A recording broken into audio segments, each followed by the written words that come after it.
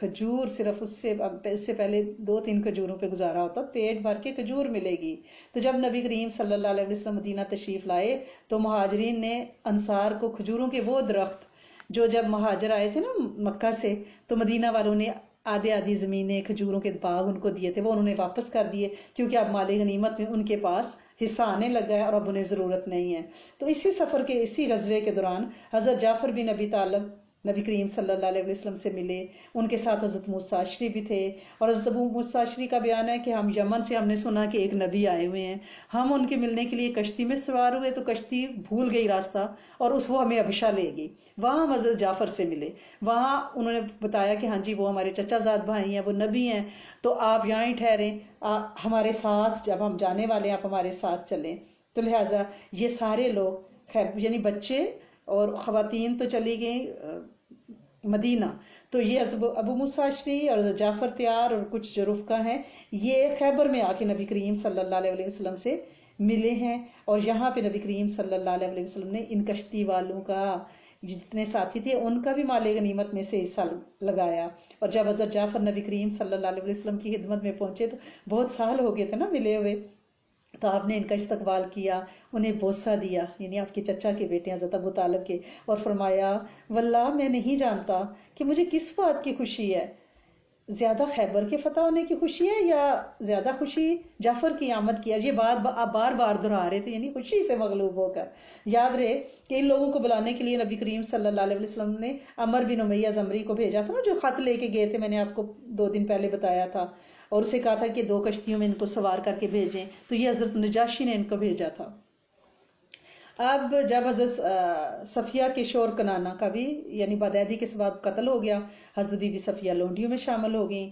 جب یہ قیدی عورتیں جمع کی گئیں تو حضرت دحیہ کلبی نے نبی کریم صلی اللہ علیہ وسلم سے کہا کہ اللہ کے نبی مجھے قیدی عورتوں میں سے ایک لونڈی دے دیں۔ آپ نے فرمایا جاؤ اور ایک لونڈی لے لو۔ انہوں نے حضرت بی بی صفیہ بنت حیی کو منتخب کر لیا۔ تو اس پر ایک آدمی آپ صلی اللہ علیہ وسلم کے پاس ایک صحابی آئے اور انہوں نے کہا کہ اے اللہ کے نبی، آپ نے بنو قریظہ اور بنو نذیر کی سیدہ صفیہ کو دحیہ کے حوالے کر دیا، حالانکہ وہ تو یعنی ایک شان والی ہے نا، سردار، بھائی بھی ان کا، میاں بھی، باپ بھی سردار ہے، تو آپ جو ہیں وہ آپ کے شایان شان ہے۔ آپ نے فرمایا دحیہ کو صفیہ سمیت بلاؤ۔ حضرت دحیہ ان کو ساتھ لے کر آئے۔ آپ نے انہیں کہا حضرت دحیہ سے کہ قیدیوں میں سے کوئی دوسری لونڈی لے لو۔ پھر آپ نے حضرت بی بی صفیہ رضی اللہ تعالیٰ عنہ پر اسلام پیش کیا، انہوں نے اسلام قبول کیا اور ان کی خواہش کے مطابق آپ نے ان سے نکاح کر لیا، اور ان کی آزادی جو ہے نا غلامی سے وہ ان کا مہر قرار پایا۔ اور مدینہ واپسی پر آپ نے اپنا ولیمہ کیا، اور ولیمہ کیا تھا کہ کھجور، گھی، ستو ملا پانی، آپ نے ریڈ دسترخوان بچھایا چمڑے کا، اور روایات میں آتا ہے آپ نے فرمایا جس کے پاس جو کچھ ہے وہ لے آؤ، اور وہ جو ہے آپ کا ولیمہ تھا۔ اس موقع پر آپ نے ان کے چہرے پر ایک ہرا نشان دیکھا، نیل پڑا ہوا تھا منہ کے اوپر، تو آپ نے فرمایا یہ کیا ہے؟ وہ کہنے لگی یا رسول اللہ صلی اللہ علیہ وسلم، آپ کے خیبر میں آنے سے پہلے میں نے خواب دیکھا تھا کہ چاند اپنی جگہ سے ٹوٹ کر میری گود میں آ گرا ہے، تو میں نے باخدا، مجھے آپ کا کچھ پتہ نہیں تھا، تصور بھی نہیں تھا، میں نے یہ خواب اپنے شوہر کنانہ بن ابی الحقیق کو سنایا، تو اس نے میرے چہرے پر زور سے تھپڑ رسید کرتے ہوئے کہا یہ بادشاہ جو مدینہ میں ہے تم اس کی آرزو کر رہی ہو۔ اس سے آپ اندازہ لگائیں کہ یہ اس وقت عربوں میں خواب کی تعبیر کتنی حقیقی تھی، ان کو یہ نالج کتنا دیا گیا تھا اللہ کی طرف سے، کہ اس نے کہا کہ یہ جو چاند گر، انہیں پتا تھا، ان ظالموں کو پتا تھا کہ آپ اللہ کے سچے حق کے نبی ہیں، لیکن پھر بھی۔ تو اسی واپسی پر ایک اور واقعہ بھی پیش آیا کہ اسلام بن مشکم یہودی ہے، اس کی بیوی زینب بنت حارث نے آپ کو ایک بھنی ہوئی بکری بھیجی، کیونکہ ہدیہ بھیجا۔ اس نے لوگوں سے پوچھا کہ آپ کو بکری کے میں سے کون سا حصہ پسند ہے، بکری کا کون سا پارٹ، تو انہیں بتایا گیا کہ آپ صلی اللہ علیہ وسلم کو دستی کا گوشت بہت پسند ہے، تو اس نے پوری بکری میں زہر ڈالا لیکن دستی میں دبا کے زہر بھرا اور آپ صلی اللہ علیہ وسلم کے پاس بھیجا۔ آپ صلی اللہ علیہ وسلم نے جب اس کو چکھا تو آپ نے فرمایا اس بکری نے مجھے بتایا ہے کہ اس میں زہر ہے، لیکن اسی دوران حضرت بشیر بن برا اس کو کھا چکے تھے، ایک لقمہ نگل چکے تھے، اس واقعے کے بارے میں 2 روایات ہیں. ایک پہلے بھی میں نے بتائی ہے جو یہودیوں کے ساتھ معاہدے کے دوران تھی، سیم واقعہ ہے. میں دوبارہ اس لیے مینشن کر رہی ہوں کہ مختلف ہسٹورین نے 2 جگہ پہ اس کو لکھا ہے. واللہ عالم بالصواب کس موقع کا واقعہ ہے. تو بہرحال حضرت بشیر جو ہیں ان کا اس سے شہادت ہو گئی. تو اللہ کے رسول صلی اللہ علیہ وسلم نے اس یہودیہ کو جب بلایا، تم نے ایسا کیوں کیا ہے؟ تو اس نے کہا میں نے یہ اس لیے کیا ہے کہ اگر آپ سچے نبی ہیں تو آپ کو پتہ چل جائے گا، اگر آپ جھوٹے ہیں تو آپ سے ہماری نجات ہو جائے گی. تو روایات میں آتا ہے کہ آپ نے اسے معاف کر دیا، لیکن بعد میں حضرت بشر رضی اللہ تعالیٰ عنہ کی جب موت واقعہ ہوگی زہر سے، تو اس کے قصاص کے طور پر اس کو قتل کر دیا گیا. تو خیبر میں کل جو مسلمان شہید ہوئے ہیں ان کی تعداد 16 ہے، 16، اور جو یہودی مارے گئے ہیں ان کی تعداد 93 ہے. اس موقع پر خیبر میں نبی کریم صلی اللہ علیہ وسلم کے حصے میں ایک باغ آیا جس کا نام آپ نے بہت سنا ہوگا، فدق، ٹھیک ہے نا. تو آپ صلی اللہ علیہ وسلم نے اہل فدق نے جب اسلام قبول کر لیا، یہ باغ آپ کو ہدیہ کیا، ہبہ کیا. تو جب اللہ تعالیٰ نے خیبر فتح فرمایا تو ان کے دلوں میں کیونکہ روب پڑ گیا تھا، لہٰذا وہ خود ہی آپ کے پاس حاضر ہوئے اور عرض کی کہ ہم فدق کی آدھی آمدن آپ کو دیں گے، آپ ہمارے ساتھ صلح کر لیں. آپ نے پیشکش قبول کر لی اور اس طرح فدق کی سرزمین خالص نبی کریم صلی اللہ علیہ وسلم کے لیے ہوئی، کیونکہ اس پہ مسلمانوں نے گھوڑے اونٹ تو دڑائے نہیں ہے نا، بزور شمشیر تو فتح نہیں ہوئے. تو یہ جو آمدن تھی یہ نبی کریم صلی اللہ علیہ وسلم اپنے اہل و عیال اور مجاہدین کی تیاری، اپنے بیت المال کے گھوڑوں اور دوسرے ملکوں کے سفیروں اور مہمان نوازیوں، اہل صفہ، اس طرح خرچ ہوتی تھی، ذاتی اخراجات کے لیے تھی. تو جب نبی کریم صلی اللہ علیہ وسلم خیبر فتح کر کے وادی قرا میں پہنچے تو وہاں پر یہودیوں کی ایک جماعت تھی، انہوں نے اچانک تیروں سے یعنی اٹیک کیا. تو اس میں نبی کریم صلی اللہ علیہ وسلم کا ایک ذاتی غلام مارا گیا، مدم، میم دال عین میم. لوگوں نے کہا اس کے لیے تو جنت کی مبارک ہو، جیسے ہم لوگ کہتے ہیں فوراً کی ظاہر نبی کریم صلی اللہ علیہ وسلم کے غلام ہیں ذاتی، تو اوپر سے شہید بھی ہوئے ہیں. تو لوگوں نے کہا اس کے لیے جنت کی بشارت ہو. نبی کریم صلی اللہ علیہ وسلم نے فرمایا ہرگز نہیں، اس ذات کی قسم جس کے ہاتھ میں میری جان ہے، اس نے جنگ خیبر میں مال غنیمت کی تقسیم سے پہلے جو چادر چرائی تھی وہ آگ بن کر اس پر بھڑک رہی ہے. لوگوں نے آپ کا یہ ارشاد سنا تو ایک آدمی ایک تسمہ یا 2 تسمے لے کر آپ کی خدمت میں حاضر ہوا. نبی کریم صلی اللہ علیہ وسلم نے فرمایا یہ 1 تسمہ یا 2 تسمے آگ کے ہیں. لوگ ڈر گئے نا کہ ایک صحابی کے پاس چھوٹا سا ایک تسمہ تھا تو اس نے بغیر اجازت کے لیا تھا. تو آپ نے فرمایا اگر تم یہ رکھ لیتے تو یہ آگ کا تسمہ تھا. یعنی ذاتی غلام ہونا اللہ کے رسول صلی اللہ علیہ وسلم کا جہاد میں ہونا غلام کو نہیں بچا سکا کہ اگر اس کے اعمال میں اس نے بغیر اجازت کے ایک چادر چھپا لی تھی. تو ہمیں اپنے اعمال پہ غور کرنا ہے، ہم کہاں کھڑے ہیں نا. تو بہرحال نبی کریم صلی اللہ علیہ وسلم اس کے بعد چھوٹے جو قلعے ہیں وہ سلولی فتح ہوتے گئے اور آپ کچھ لوگوں کے ساتھ تحریری معاہدہ ہوا. اور اس کے بعد نبی کریم صلی اللہ علیہ وسلم نے جب مدینہ کی راہ لی تو واپسی پر لوگ ایک وادی کے پاس پہنچے تو زور زور سے اللہ اکبر لا الہ الا اللہ کہنے لگے. آپ نے فرمایا اپنے آپ پر نرمی کرو، یعنی کیوں خود کو چیخ چیخ کے تھکا رہے ہو، اپنے آپ پر نرمی کرو. تم لوگ کسی بہرے اور غائب کو نہیں پکار رہے ہو بلکہ اس ہستی کو پکار رہے ہو جو سننے والی اور قریب ہے. اسی اسنا میں ایک بار رات سفر جاری تھا، یعنی رات کا سفر جاری تھا کہ رات کے آخری حصے میں کسی جگہ آپ نے پڑاؤ ڈالا. حضرت بلال کو تاکید کی کہ ہم سو رہے ہیں، رات پہ نظر رکھنا، یعنی صبح ہوتے ہی نماز کے لیے ہمیں جگانا. حضرت بلال کی آنکھ لگ گئی، یعنی وہ اپنی سواری کے ساتھ ایسے ٹیک لگائے بیٹھے تھے، سو گئے، کوئی بھی نہ جاگا، یہاں تک کہ لوگوں پہ دھوپ آ گئی. اس کے بعد سب سے پہلے نبی کریم صلی اللہ علیہ وسلم بیدار ہوئے، پھر لوگوں کو بیدار کیا اور آپ اس وادی سے نکل کر کچھ آگے آئے، یعنی سورج پورا نکلنے کا انتظار کیا. پھر لوگوں کو فجر کی نماز پڑھائی. کہا جاتا ہے کہ یہ واقعہ کسی اور سفر میں بھی پیش آیا تھا. واللہ عالم بالصواب. اس سے ہمیں یہ پتہ چلتا ہے نماز اگر رہ جاتی ہے تو اسے پڑھنا ہے. جیسے آپ جاگے اور سورج نکل رہا ہے اس وقت تو آپ نہیں پڑھیں گے، آپ انتظار کریں گے جب سورج پورا نکل جائے گا تو پھر آپ نماز پڑھیں گے. تو یہ خیبر کا واقعہ تھا، اس میں ہم نے بہت سی چیزیں سیکھیں. اللہ کریم انشاءاللہ ہم سے اس کو قبول فرمائے اور اپنی رحمتیں جاری کرے. کل وضو کے 3 گھونٹ کی بات ہوئی تھی تو یہ کوشچن کیا گیا کہ انڈیا پاکستان میں جہاں سے وضو کیا جاتا ہے وہ پانی اتنا پینے والا نہیں ہوتا، پینے کا پانی علیحدہ ہوتا ہے بدقسمتی سے. تو اب وہ لوگ کیا کریں، اگر وہ وضو کرتے ہیں تو کہاں سے 3 گھونٹ پانی پئیں. تو جو میری انفارمیشن ہے یا میرے جو پاکستان کے ٹرپ لگے ہیں واقعی ایسا ہے. تو اس میں یہ ہے کہ وضو کے لیے آپ زیادہ پانی نہ بہائیں. تو آپ وہ پانی جو پینے والا ہے وہ بوائلڈ ہے یا وہ باٹلز کا ہے، تو آپ اس سے مختصر پانی سے، تھوڑے پانی سے، جیسے کہ اللہ کے رسول صلی اللہ علیہ وسلم نے فرمایا آپ وضو کریں اور اس پانی سے پھر 3 گھونٹ بھریں. ٹھیک ہے نا. اگر منرل واٹر ظاہر ہے وہ مہنگا پڑتا ہے، بوائل کر کے رکھیں اپنے وضو کے لیے پانی، تاکہ 3 گھونٹ کا فیض ملے. کیونکہ جس نیت سے ہم 3 گھونٹ پانی پئیں گے نا وہ دعا قبول ہوتی ہے. کتنے لوگوں نے بتایا تیز بخار تھا، وضو کیا، 3 گھونٹ اس کے بعد پانی پیے، دعا مانگی، دعا قبول ہوئی. اور حضرت علی کرم اللہ وجہ وضو کا بچا ہوا پانی پیا کرتے تھے اور یہ دعا بھی پڑھتے تھے، اللہ شافی، اللہ کافی، اللہ معافی، کہ اللہ مجھے شفا عطا فرمائیں اور میری کفایت کریں، میری حفاظت کریں. اور ایک کمزوری اور بیماری کے لیے ہے. اور صوفیہ کرام بھی ایسا کرتے ہیں، بلکہ بہت سے فقہا سے ہمیں یہ ملتا ہے کہ وہ فرماتے ہیں کہ ہم وضو کے بقیہ پانوں سے ہمیشہ شفا حاصل کرتے ہیں. اور ہمیں کوشش کرنی ہے اس سے. اور یہ آزمودہ ہے.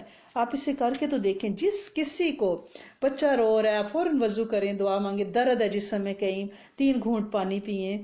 اور اگر آپ علم چاہتے ہیں تو یہ بھی ہمارے شہزادوں کا بڑا آزمودہ ٹوٹکا ہے کہ آپ 3 گھونٹ پانی پڑیں، 1 گھونٹ کے ساتھ اللہ شافی دل میں پڑے، اللہ معافی، اللہ کافی، 3 گھونٹ پیا، پھر 3 اور گھونٹ پئیں. علم الیقین، عین الیقین، حق الیقین. آپ کو اللہ پاک انشاءاللہ علم عطا فرمائیں گے، معرفت عطا فرمائیں گے. اور وضو کا جو بچا ہوا پانی ہے، اگر کہیں آپ کے درد ہے، آپ نے 3 گھونٹ بھرا نا، پھر ہاتھ میں 1 گھونٹ کا پانی لے کے اس جگہ پہ وہ پانی لگائیں، انشاءاللہ شفا مل جائے گی. اور اس کی بہت زیادہ قبولیت ہے اور آپ اس سے فائدہ اٹھائیں، کوشش کریں. اور آپ کے گھروں میں بچے ہیں، بچوں سے فائدہ اٹھائیں، وہ اسم اعظم ہے. آپ بچوں کو لے کے ان کے ساتھ دعا کریں، ان کو بیٹھے ان سے آمین کرائیں. خود دعا مانگتے رہیں بچوں سے کہ بس آمین کہتے جاؤ، آمین کہتے جاؤ. اور انشاءاللہ دعا، یہ تو بڑی پکی بات ہے. ان کو کوئی میٹھی چیز کھلائیں. اور آج کل روزے ہیں، اس اسم اعظم سے آپ فائدہ اٹھائیں. بچوں سے، جن گھروں میں بچے ہیں، اور اللہ کریم جہاں نہیں ہے وہاں بھی بچے عطا فرمائیں، تاکہ یہ اسم اعظم ہمارے پاس آئے اور ہم اس سے انشاءاللہ اپنے ایمان کو بھی بچائیں اور اپنی دعاؤں کو بھی بچائیں. ایمان اس لیے بچائیں کہ جب بندے کے پاس مشکل آتی ہے نا، بیماری آتی ہے، یا کوئی جادو جنات کا معاملہ آتا ہے، یا وہ مغلوب ہو جاتا ہے، بہت زیادہ قرضہ ہو جاتا ہے، تو پھر غیر اللہ کی طرف بھی جاتا ہے. اور اس ملک میں جہاں ہم بس رہے ہیں یہاں پہ ایسے بہت سے لوگ ہیں. کئی لوگوں نے مجھے بتایا کہ کس طرح سے وہ جعلی پیروں کو انہوں نے کتنے ڈالر دیے، اور اپوائنٹمنٹ پیر سے بک کرانے کے لیے 3 مہینے کا ٹائم تھا، اور کہا گیا تھا کہ آپ ای میل ٹرانسفر سے پہلے $300 اپوائنٹمنٹ بک کرانے کا دیں. جب وہاں گئے تو اس کے پاس 1 منٹ کے لیے بات کرنی تھی، اور اس نے اس 1 منٹ کا ان سے $900 لیا، کیش لیا، کسی کانڈومینیم میں یہاں ہی ٹورنٹو میں. تو یہ لوگ مجھے اپنے ذاتی تجربات بتاتے ہیں. اس لیے ہمیں ان کا دین بچانا ہے مسنون اعمال سے. تو بچوں کو بٹھا کے آپ کے آمین زور زور سے کرو، اور وہ آمین آمین آمین کرتے جاؤ، اور آپ اپنی دعا مانگتے جائیں. ان کے سامنے کوئی میٹھی چیز رکھ دیں، ٹمبٹس رکھ دیں، وہ خوش ہو جاتے ہیں. اتنی چھوٹی سی چیز، وہ تو بچے ہیں نا. تو لہٰذا ہمیں کیا کرنا ہے، ہمیں اپنے دین کو بچانے کے لیے کوشش کرنی ہے. دیکھیے اللہ کریم سے اتنا تو ڈرے نا، کہ جتنا ہم ڈرائیو کر رہے ہوتے ہیں، پیچھے اگر پولیس کی گاڑی آ جائے تو ہم الرٹ ہو جاتے ہیں، اپنی بیلٹ چیک کرتے ہیں، اپنے پیپر چیک کرتے ہیں کہ ہم نے کوئی یعنی وائلیٹ تو نہیں کر رہے رول. سٹاپ سائن پہ چنگا دبا کے سٹاپ کرتے ہیں. اتنا تو ڈر ہونا چاہیے نا اللہ کریم کا. تو خوف خدا بھی ہو اور پھر یہ مسنون اعمال بھی ہوں، تو انشاءاللہ اللہ کریم. اور ہم عورتوں کے لیے تو بہت ہی ایزی ہے جنت میں جانا، الحمدللہ رب العالمین. وہ معارف القرآن میں ایک حدیث پڑھ رہی تھی جس کا مفہوم ہے کہ جو عورت اپنے شوہر کی تابع دار و مطیع ہو، شوہر کی بات مانے، ہر حکم مانے، تو اس کے لیے پرندے ہوا میں استغفار کرتے ہیں، مچھلیاں دریا میں، فرشتے آسمانوں میں، درندے جنگلوں میں استغفار کرتے ہیں. تو ہمارے لیے وہ استغفار پہ مخلوقات لگ جائیں تو ہمیں اور کیا چاہیے نا. تو لہٰذا وضو کے 3 گھونٹ، ایک تو باوضو بھی رہیں گی، دوسرا یہ ہے کہ اس نیت سے جو بھی آپ کی دعا ہے آپ پئیں، اللہ پاک کرم کر دیں گے. آج رات آپ نے نہیں بھولنا، 121 بار ہم نے بسم اللہ الرحمن الرحیم پڑھنی ہے.